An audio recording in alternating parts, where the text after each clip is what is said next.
Amém. Essa música fala bastante sobre expectativa, ou sobre a gente corrigir as nossas expectativas. O pessoal que estava comigo no carro hoje de manhã não percebeu isso. A gente estava vindo, eles vão ficar sabendo só agora, a Débora do Nasa, pelo menos ficar sabendo só agora. A gente estava vindo no carro e aí eu tenho algumas músicas minhas gravadas e estava ouvindo as músicas lá, eu coloquei pra gente ouvir. E uma das músicas que eu fiz, ela é baseada em João 15.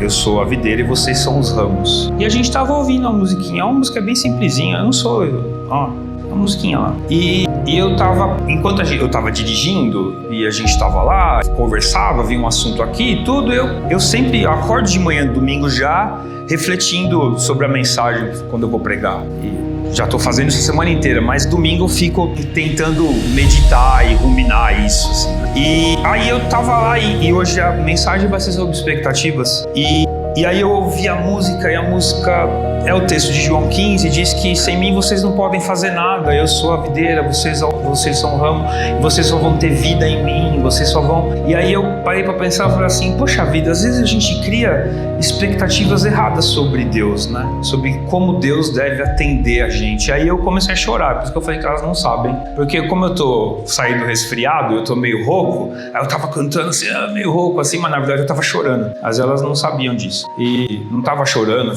mas tava chorando, tava emocionado. Mas porque eu tava pensando nisso. Poxa vida, a gente cria expectativas tão erradas sobre Deus e a gente vive nisso, assim, a gente fica... A nossa frustração, normalmente em relação à nossa caminhada cristã, tem a ver porque a gente quer solução rápida, porque a gente acha que Deus tem que fazer as coisas assim, a gente quer um conforto imediato, alguma coisa que resolva a minha dor agora, porque a gente acha que a vida cristã tem que ser assim. A gente quer uma confirmação dos nossos critérios, do tipo, eu fiz um diagnóstico e falei, tem que ser assim. E aí, se Deus não fizer do meu jeito, as coisas não estão certas. Ou Deus, eu estou esperando um Messias, um rei que vai fazer desse jeito. Como se nós fôssemos a régua de medir como Deus deve fazer as coisas. E aí a gente se frustra muito mais por causa da nossa expectativa em relação ao que Deus deve nos entregar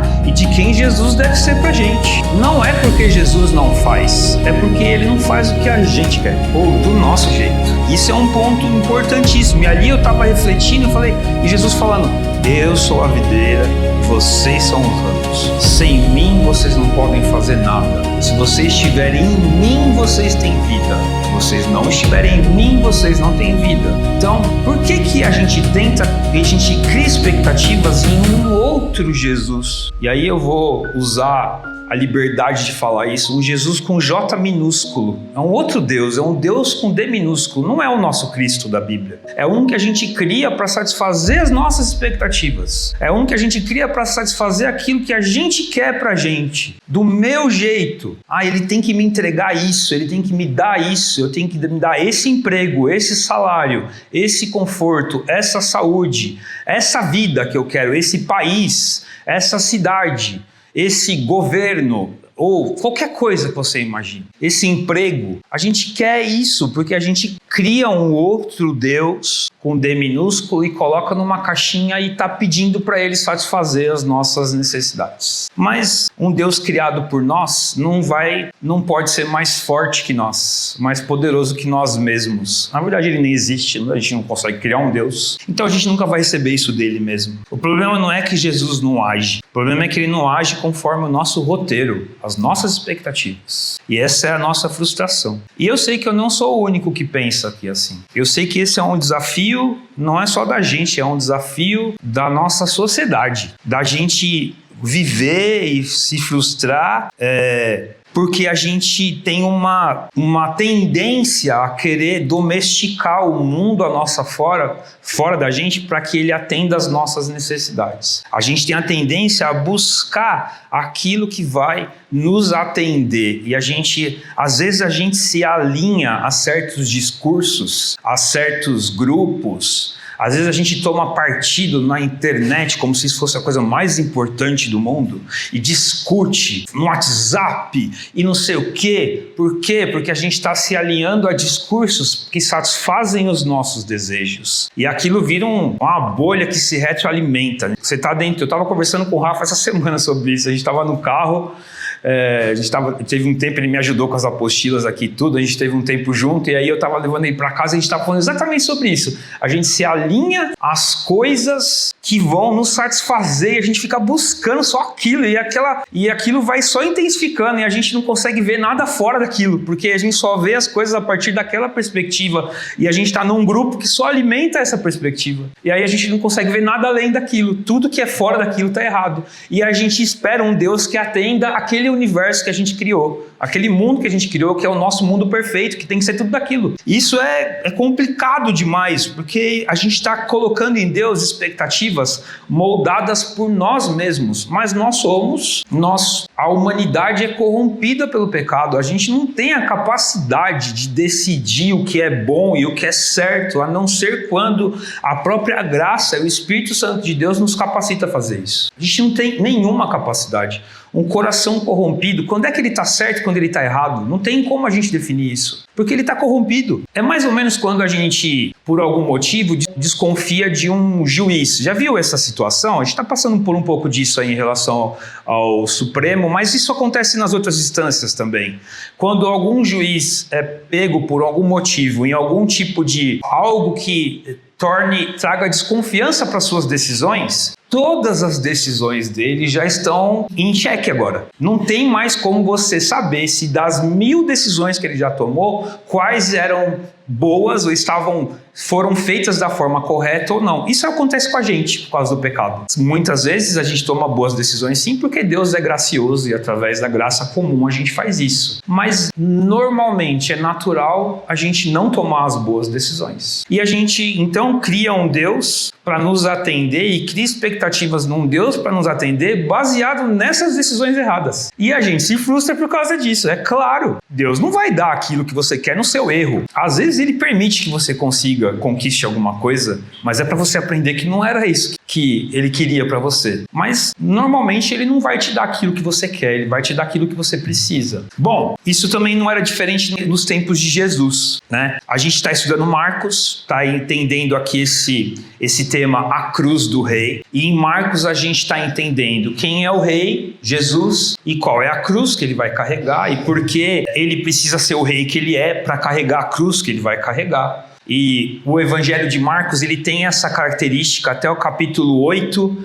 a gente vê Marcos provavelmente ali, né, a tradição diz, ouvindo de Pedro a história de Jesus e ouvindo numa perspectiva de Pedro, ele, até o capítulo 8, ele está ali mostrando que Jesus é o Messias. A partir do capítulo 9, depois do capítulo 8, quando Jesus diz, tá bom, eu sou o rei, mas eu vou precisar morrer por vocês, aí a gente vê Jesus falando do seu sacrifício e se apresentando como o rei que serve. Então a gente está nessa perspectiva nessa série, olhando para o rei que é o rei de verdade e qual que é a missão dele. Para a gente entender a missão, a gente precisa colocar Jesus no lugar dele, que é de rei de verdade. O primeiro capítulo de Marcos ajuda. Marcos faz ali uma apresentação do que traz autoridade para esse rei, desde o próprio título dele, no modelo do Antigo Testamento através de um profeta, ou através dos profetas do Antigo Testamento e através de João Batista, que era um profeta,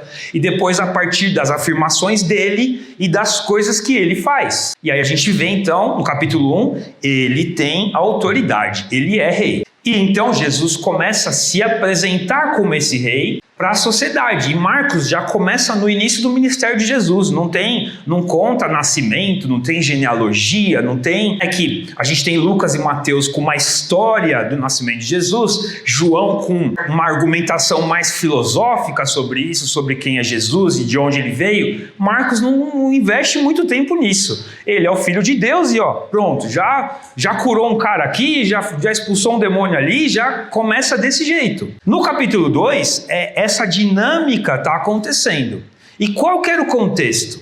Eu já falei isso na primeira pregação. O povo de Israel estava esperando um Messias político, da linhagem de Davi. Então era um guerreiro, um restaurador. Eles queriam um cara que ia vir num cavalo branco com uma espada e ia cortar a cabeça de César. Basicamente, um judeu estava esperando isso. César era o imperador romano, que era o império que dominava Israel. Então, um judeu esperava isso. Não, quando vier o Messias, isso, primeiro, a partir de perspectivas erradas do Antigo Testamento, porque no Antigo Testamento também diz que Deus vai vir como esse rei, mas também diz que vai ser um servo sofredor, e também eles perdiam isso. E outra, eles enfatizavam muito mais o aspecto material, político, do que exatamente a questão espiritual, da restauração de Israel como povo de Deus, que é o que eles precisavam. Mas eles estavam nessa expectativa. E outra, no período entre Malaquias e Mateus, a gente tem o que a gente chama de 400 anos de silêncio profético, não tem nenhum profeta, nenhum texto bíblico que é escrito nesse período, né? Pelo menos do cânon, né? Tem outros textos, mas não do cânon bíblico. E nesse período, a gente teve uma família, que é dos Macabeus, que eles foram usados por Deus para libertar e proteger Israel de domínios. Então, e Judas Macabeu, que foi um dos principais líderes, ele teve um modelo de rei guerreiro, de um cara assim que, eu vou lá, eu vou vencer isso aqui. Ele protegeu Israel e livrou Israel de situações ali. Então, criou-se no imaginário de Israel um rei que vai vir, vai derrotar todo mundo, vai resolver os nossos problemas políticos, sociais, econômicos e pronto, porque um rei tem que fazer isso. Um rei tem que subir num cavalo e resolver os problemas. E essa era a expectativa. Então eles estavam dentro disso. Só que essa expectativa não era superficial, ela estava bem enraizada no coração deles mesmo. Era bem consciência de Israel como um todo. Precisamos desse cara. Tem que vir outro Davi, não pode ser qualquer um. Tem que vir um outro cara igual Davi, que vai derrotar um Golias aqui, que chama Roma, e a gente vai resolver esse negócio. Era essa a expectativa. E o problema, então, aqui é que Israel criou uma expectativa, definiu uma expectativa, estabeleceu qual que é a expectativa correta, com base nos seus próprios desejos, e não em quem o Messias devia mesmo ser, revelado na própria palavra que eles já tinham. Eles tinham o Antigo Testamento, em grego e em hebraico, inclusive. Não era algo que não era acessível para eles. Mesmo os judeus que não falavam hebraico, porque já tinham nascido no Império Grego Romano, eles tinham o Antigo Testamento em grego. Assim, por que então criar expectativas erradas? Porque eles não estavam buscando na palavra as suas expectativas e quem devia ser o Messias, mas no seu próprio coração, que é o nosso problema também, não é diferente da gente. A gente não é diferente deles. A gente não espera um Messias militar, a gente não tem esse negócio desse rei desse jeito. Mas a gente quer um que valide os nossos projetos. A gente quer um que abençoe os nossos planos, que resolva os nossos sintomas, que resolva a nossa economia, que resolva a nossa sociedade, que resolva a nossa cultura, que resolva a parte de dentro do jeito que a gente quer e a parte de fora também. A gente não quer um Davi, mas quer alguém que vai resolver as coisas do nosso jeito. Talvez rei Davi pra gente é muito distante, mas tem um tipo de rei Davi que a gente quer pra gente também. E esse é o nosso problema. E aí a gente cria então, como Israel estava criando, uma espiritualidade, uma religiosidade de consumo, de alguém que tem que atender o que eu quero. Porque eu criei um Davi novo e se não for desse jeito eu não quero. E a gente cria então uma experiência cristã de consumo, de eu quero, eu preciso, e se eu não tiver eu fico frustrado. Como Israel estava dessa forma. E é exatamente nesse ponto que Marcos nos apresenta Jesus cutucando Israel. No capítulo 2, que é onde a gente vai entrar agora, Jesus começa a confrontar exatamente expectativa. E é muito claro, lembra que eu falei no versículo 1 lá de Marcos 1, quando diz que Jesus é o Filho de Deus. Essa é uma expressão que Marcos usa para confrontar o título dado ao imperador romano, que era o Divis Filis, ou Filho de Deus, que tinha os títulos de Senhor, Salvador e portador das boas novas, ou do Evangelho. E Jesus confronta todos esses títulos, porque isso é dele, não é do imperador romano. E Marcos continua apresentando pra gente um Cristo que faz a mesma coisa. Nessa narrativa que a gente vai ver, no capítulo 2, do 1 até o 17, Marcos está conduzindo essa narrativa de uma forma em que Jesus ele destaca para a gente Jesus desafiando expectativas que Israel tinha para o rei. E aí ele quer alinhar a expectativa correta. Vocês estão esperando um rei? Eu sou esse rei, já falei que sou o rei. Mas vocês têm que entender que tipo de rei vocês precisam, não o que vocês querem. E isso é importante a gente entender. Então vamos ler aqui. Capítulo 2, e eu vou, até o versículo 17, eu vou explicando o que está acontecendo aqui e a gente vai entender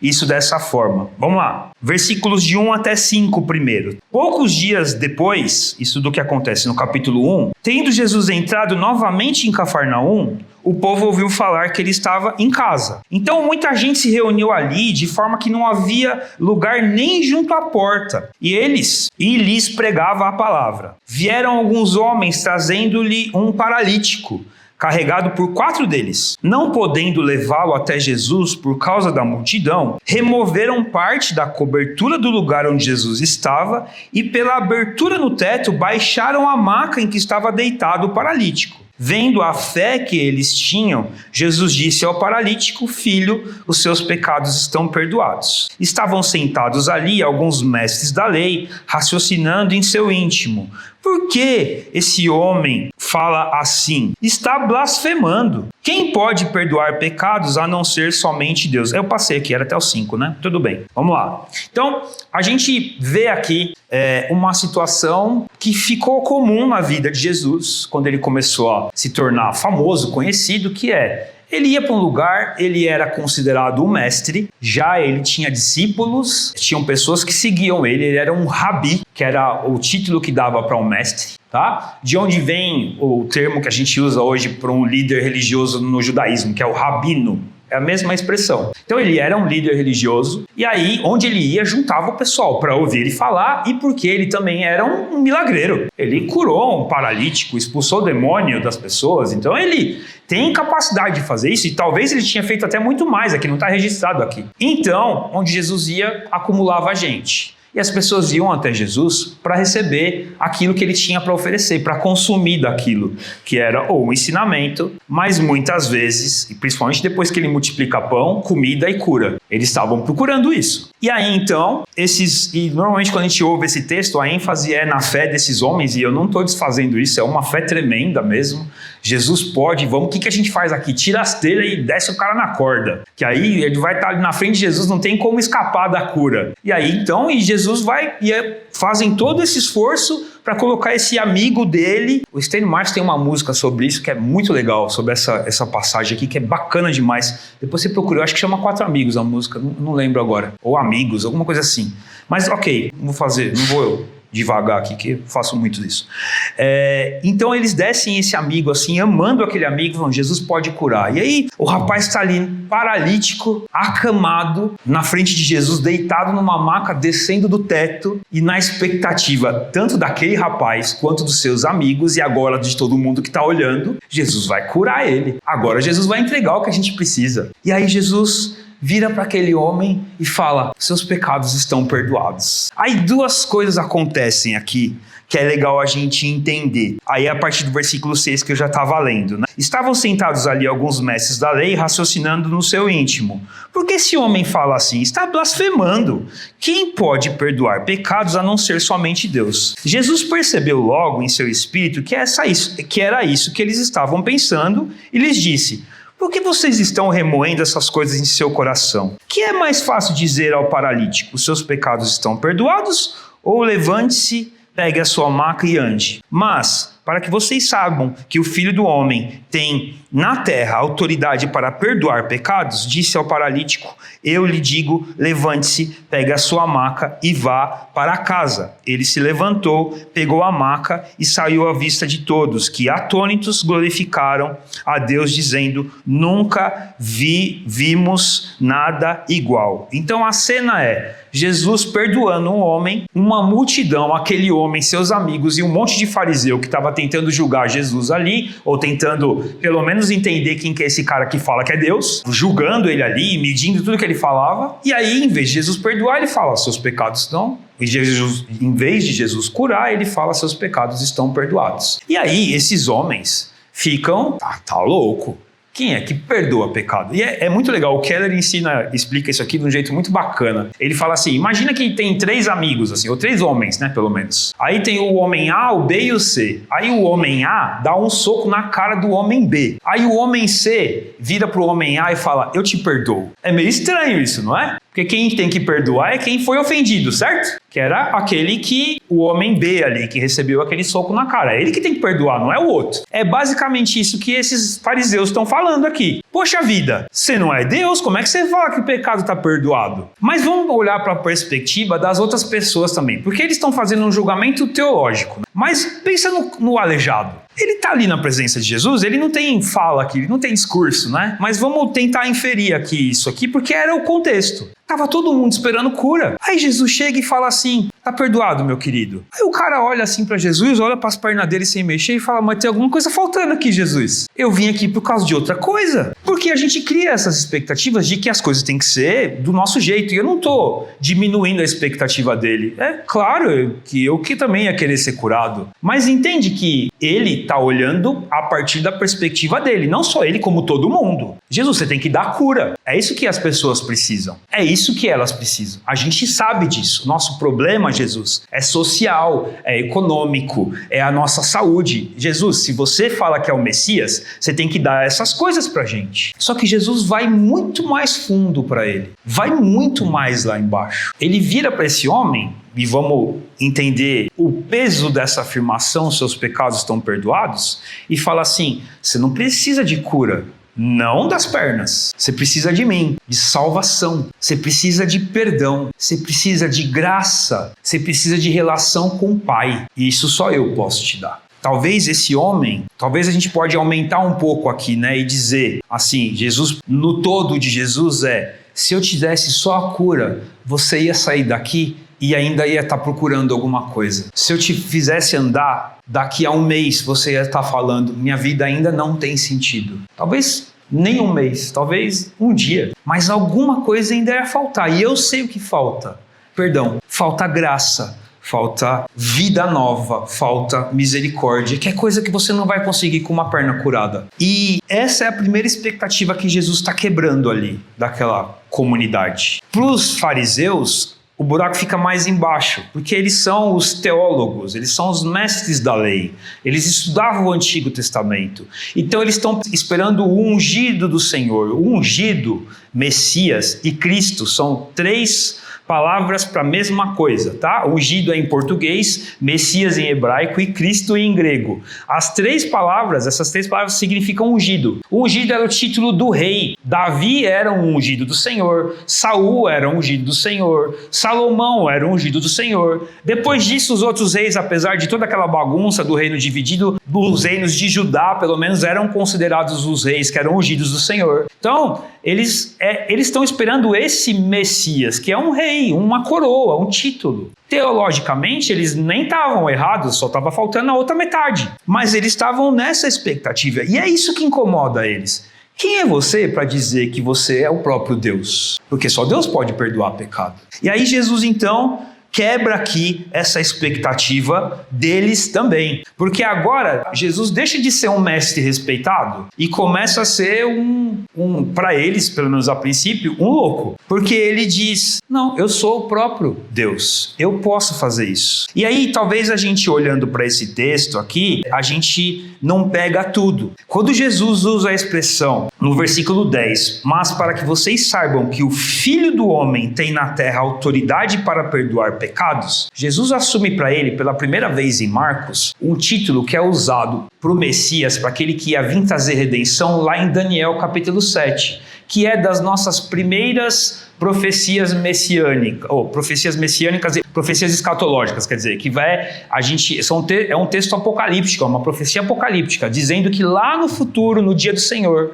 vai vir um Messias, um rei da parte de Deus, que é o próprio Deus, que vai resolver tudo. E lá em Daniel, capítulo 7, esse rei, o próprio Deus se apresenta como o Filho do Homem. E aí, então, quando Jesus usa essa expressão, ele pega o título de representante de Deus, de próprio Deus e Messias e coloca sobre ele. Então, eles falam assim, quem é você para perdoar pecados? Aí ele fala assim, então para vocês entenderem que eu sou o Filho do Homem e que eu tenho autoridade para perdoar pecado, que é a coisa mais importante, ele vai lá e fala, rapaz, pode levantar e andar. E aí agora vamos fazer uma reflexão aqui. Qual que é mais difícil?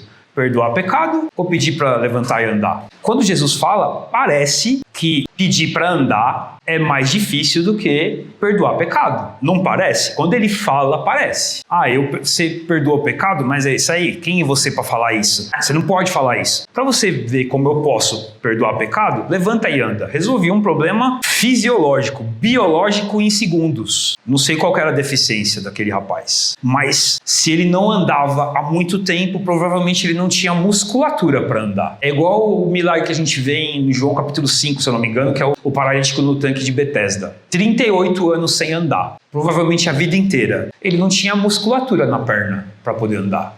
E aí ele levantou, pegou a maca e andou. Você tem noção que isso é ver na sua frente real, criando músculo na perna de alguém para ele conseguir sustentar o seu corpo? Esse milagre é isso, não é a sua perna que está boa, é uma perna que não funciona. Então, Jesus fala assim, para você entender que eu tenho autoridade para perdoar pecado, levanta e anda. Talvez para eles ali e para a gente fique, levantar e andar é mais difícil que perdoar pecado. Mas a gente sabe a história inteira. Como é que Jesus perdoa pecado? Numa cruz. É muito mais difícil para Jesus perdoar o meu e o seu pecado. Aliás, é um sacrifício eterno. Ele decidiu assumir a forma de homem eternamente, se limitar nesse aspecto eternamente e ter as marcas do perdão eternamente no corpo dele. Quando Jesus voltar em glória, com a sua coroa e tudo mais, ele ainda vai ter os buracos nos pulsos e nos pés. O lado dele ainda vai estar cortado. Porque ele decidiu fazer isso por mim e por você. É muito mais difícil perdoar pecado do que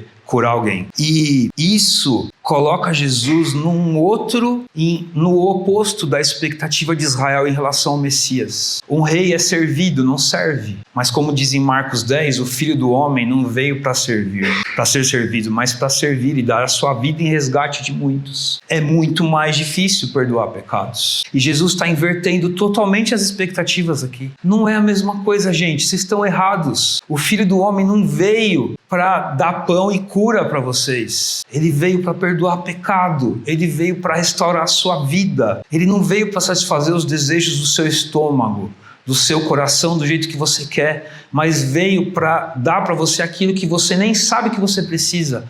Perdão, graça, misericórdia, relação com Deus, vida restaurada, vida que tem sentido de verdade, não é qualquer coisa. Voltar a andar é tremendo. Nossa, que coisa incrível. A gente está vendo isso hoje. Tem uma cientista brasileira que desenvolveu aí uma proteína lá e tudo mais, e tem gente voltando a andar. Isso é glória para Deus. Isso é milagre de Deus, usando a ciência para fazer isso, e Deus faz isso mesmo. Não é ciência contra Deus, é Deus usando a ciência. Isso é tremendo, mas o mais importante é um coração perdoado, é uma vida restaurada. Não é eu ganhar o que eu quero. E Jesus, ele está redefinindo isso. Ele está mudando as expectativas aqui. E ele não para por aqui, porque Marcos continua fazendo isso, né? Só para terminar o texto aqui, né? Que é mais fácil dizer no versículo 9, né? Seus pecados são perdoados, ou levante-se e pegue a sua maca e ande. Mas para que saiba que o Filho do Homem tem poder, tem na terra autoridade para perdoar pecados, disse ao paralítico, eu lhe digo, levante-se, pegue a sua maca e vá para casa. Ele se levantou, pegou a maca e saiu à vista de todos, que atônitos glorificavam a Deus, dizendo, nunca vimos nada igual. É a glória de Deus se manifestando aqui.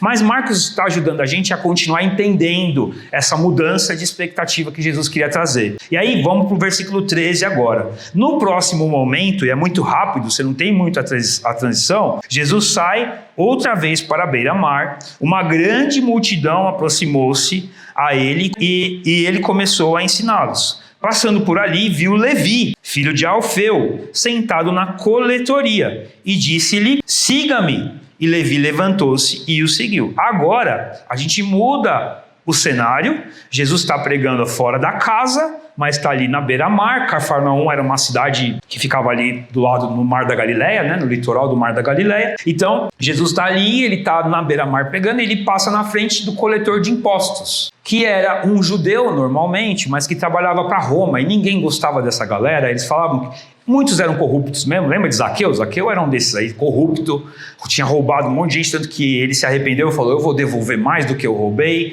Levi aqui é Mateus, tá? Então, era a mesma situação. Mas Levi é um Zaqueu. Era uma pessoa que era odiada pela sociedade. Provavelmente também era corrupto. É muito possível que ele fosse corrupto. Pode dizer que não fosse, mas era muito possível. Era um comportamento padrão desse tipo de pessoa. Lidava com o dinheiro do povo e era corrupto e assumia a corrupção de Roma também, tudo mais. Por isso que ele não era bem quisto, ninguém gostava dele. Ele era um cara que, assim, pecador, pela profissão. Ele podia até ser uma pessoa que não fosse corrupta, mas pela profissão, para um judeu, ele era um pecador. Alguém que você não se relacionava. Primeiro, porque a expectativa era alguém que derrotasse Roma, certo? Então, se você trabalha para Roma, você é meu inimigo. Então, a expectativa errada tornava Levi, mesmo que ele não fosse um corrupto, se ele não fosse um inimigo de Israel, um pecador. Então, o Filho do Homem, o Messias esperado, vai lá e chega para Levi, um pecador que está ali no seu trabalho, e fala: siga-me. Jesus não tenta convencer, Jesus não argumenta. Levi, deixa eu te contar, eu sou um cara, você está vendo as notícias sobre mim? Eu sou importante, cara, vem comigo, entra pro meu partido, não sei o que, vai ser melhor para você, você vai ver, eu tenho um projeto bom aqui para Israel. Jesus não faz isso. Ele é o Messias. Ele tem autoridade porque é o Filho de Deus e é o próprio Deus. Ele só fala: Levi, me segue. E aí, aquela transformação profunda do paralítico, seus pecados estão perdoados, com certeza é a mesma virada de chave na cabeça de Levi aqui. É o próprio Deus que está falando comigo. É claro que os discípulos têm um processo para entender que Jesus é o próprio Deus, mas no mínimo ele viu uma autoridade que não era de qualquer um ali, para largar o seu conforto como coletor de impostos, rico, com proteção de Roma, tinha guarda-costas, era um cara que estava bem de vida, para abandonar aquilo e ir atrás de um homem que não tinha nem onde encostar a cabeça à noite. É muito mais profundo do que parece. E Jesus aqui faz isso, e aí ele ultrapassa isso agora, para mostrar qual que é a missão dele e a expectativa que Israel tinha que ter sobre ele. Porque continua aqui o texto. Lembra, Davi é o pior pecador possível para Israel. Levi. Lembra, Levi, Davi também era, tá? Mas lembra que Levi é o pior pecador possível para um religioso de Israel, para um fariseu. É a pior pessoa que existe. É ele, prostituta, assassino e samaritano. É assim. Então Levi está nessa categoria. Ok. Versículo 15. Durante uma refeição na casa de Levi, eita, agora o negócio está profundo. Porque culturalmente, um judeu só come na casa de um amigo dele. A gente chama alguém assim, conheceu hoje, vai almoçar comigo, vamos lá em casa, bota uma água no feijão. Brasileiro é assim, né? É um pouco mais fácil fazer isso. Não é tanto assim, mas é mais fácil fazer isso. Judeu não faz isso. Você só come na casa do judeu se ele for seu irmão. Você só senta na mesa e pega na mesma panela que ele a comida se ele tiver coragem de entregar a vida dele para você. Não é assim. Então, essa decisão de Jesus sentar na mesa de Levi e Levi receber Jesus é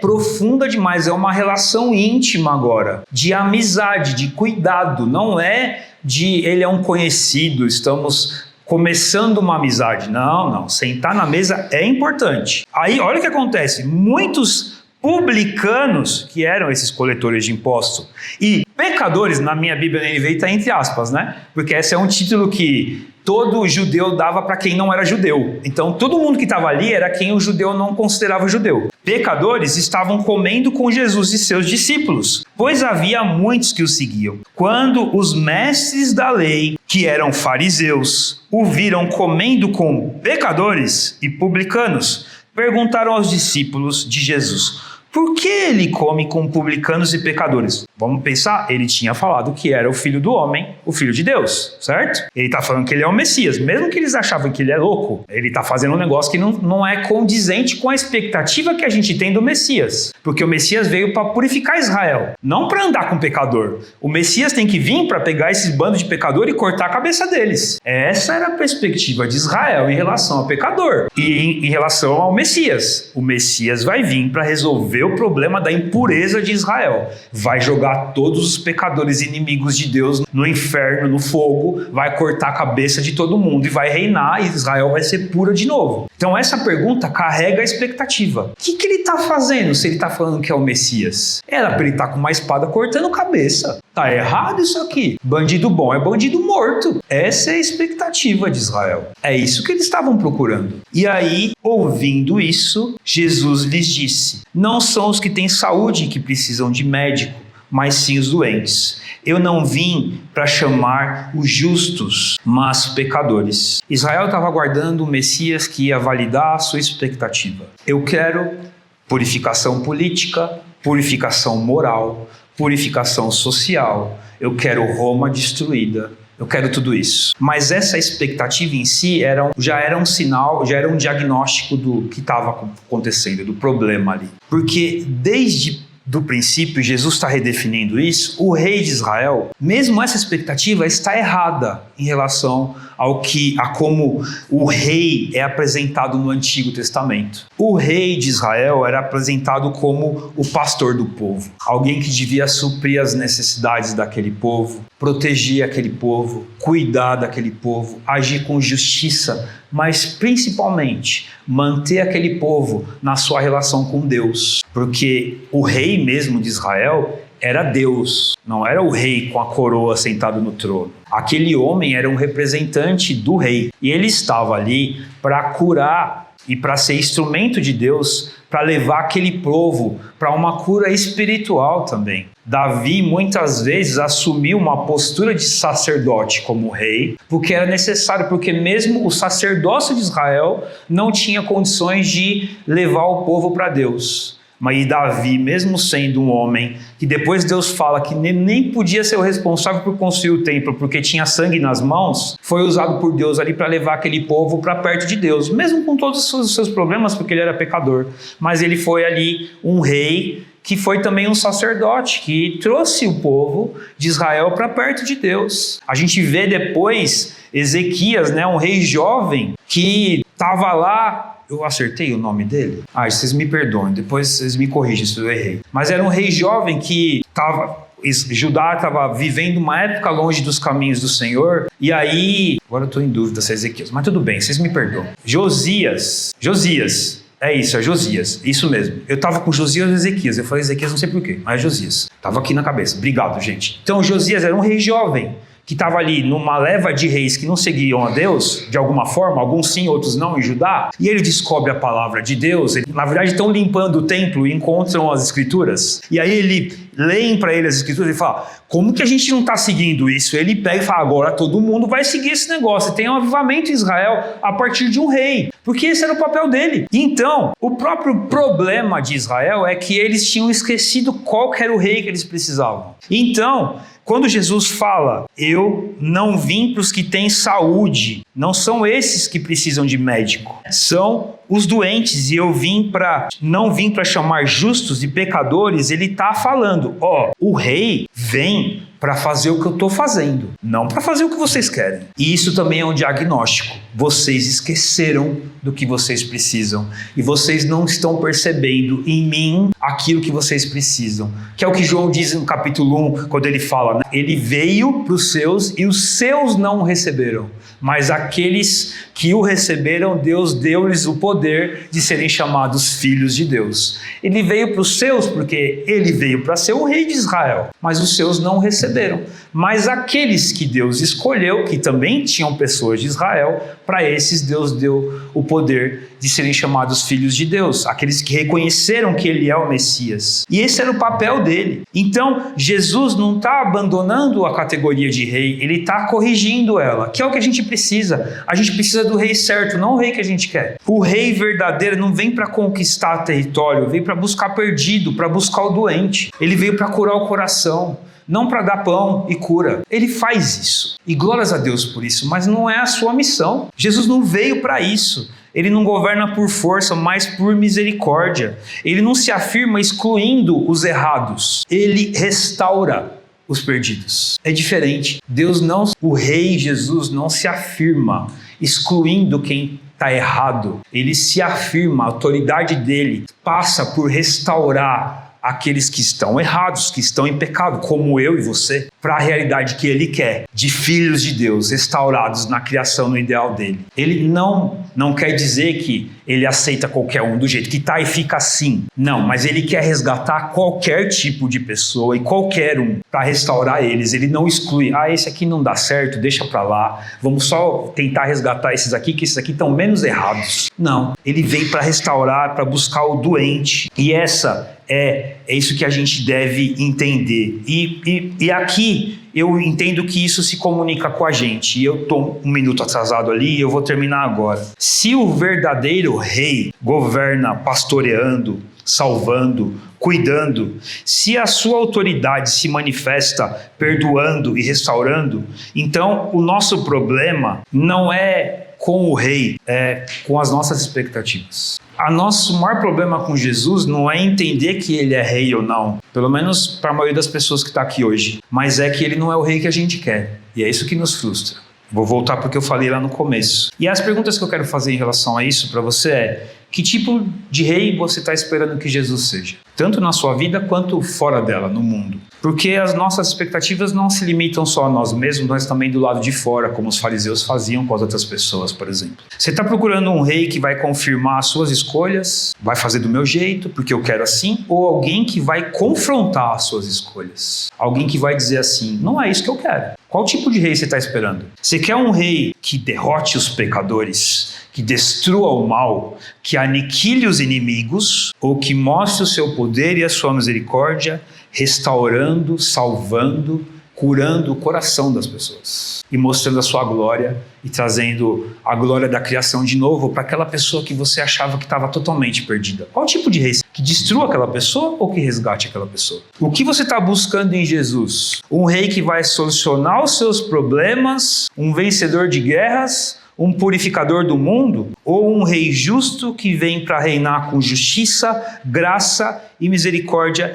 e resolver o maior dos problemas da humanidade, ela mesma, o seu coração, a falta de Deus, a falta de relação com Deus e um coração pecador? Qual tipo de rei a gente quer? Um que destrui, aniquile tudo, ou que restaure tudo? Porque ele falou que ele veio para curar o doente, não para quem está bem. Porque o contrário de vir para quem está bem, ou o inverso, né, é destruir quem está mal, então. Eu não vim para fazer isso, eu vim para curar quem está mal. E o fundo, gente, é que todos nós estamos mal, ou pelo menos estamos sem Jesus mal. Não tem uma pessoa que está numa categoria pior ou melhor que a gente. É todo mundo classificado do mesmo jeito, na mesma régua, pecador. Todos nós. Quem está fora e quem está dentro da igreja. Só que quem está fora, e muitas vezes quem está dentro também, não tem a esperança e não tem o coração curado. E é isso que a gente deve procurar em nós e nos outros, um coração curado. Porque o nosso rei veio para isso. O diagnóstico certo aqui deve nos levar a entender que a gente está doente, que precisamos, antes de ouvir levanta e anda, que são os nossos desejos, ouvir seus pecados estão perdoados, me segue, eu vim para te restaurar porque você está doente. E isso vai mudar também a forma como a gente vai cumprir a nossa missão. Porque a gente vai entender que a nossa missão como igreja não é derrotar inimigos, alcançar pessoas, é levar o evangelho para pessoas. Não é nós contra eles, é nós alcançados, sendo usados para que Deus alcance eles. Somos nós perdoados, sendo usados para que Jesus alcance eles com perdão. É isso que vai ter que mudar a nossa expectativa. Não é a gente vencendo uma batalha, não é o nosso rei derrotando, é o nosso rei restaurando.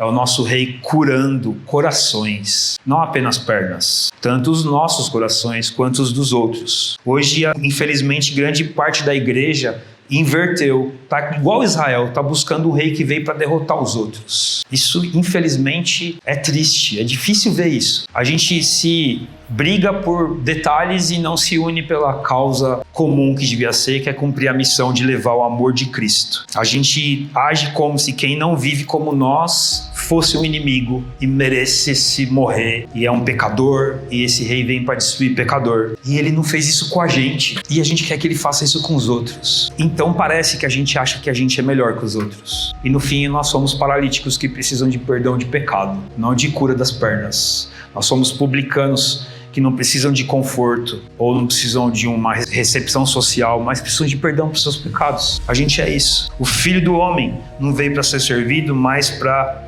servir. Lucas 19:10 diz que o Filho do Homem veio para buscar e salvar. João 3,17 diz: por Deus enviou seu Filho ao mundo não para condenar o mundo, 3,17, mas para que o mundo fosse salvo por ele. Mateus 11:28, Jesus diz: venham a mim os que estão cansados e eu vou trazer para vocês descanso. Não tem um discurso de Jesus que ele diz que ele veio para purificar Israel e derrotar os inimigos. Não desse jeito. Por que a gente tem essas expectativas de um rei que vai só destruir problema e trazer conforto? Não, ele veio para buscar. O mais importante é isso. Que a gente, como igreja, como discípulos de Jesus, entenda que nós temos que ser moldados pela expectativa de um rei que salva, de um rei que cura corações. Israel tinha um problema, que nós não tenhamos o mesmo problema. A gente vai se satisfazer quando a gente estiver esperando o rei correto, o rei que é o rei, Jesus, que veio para salvar. Cuidado para não criar um rei para te trazer conforto, espada, batalha, para trazer isso para você. Não crie esse rei, porque você vai se frustrar e muito. Jesus não é esse rei, porque na verdade ele já até venceu o mal, ele não precisa mais tentar vencer o mal. Na cruz ele já derrotou tudo que ele precisava fazer. Que individualmente ou coletivamente a gente viva essa expectativa de um rei, e isso vai mudar a forma como a gente lidar com pessoas e com situações. Lembra, a sua missão é levar o evangelho, é anunciar esse rei para quem não conhece Jesus. Amém?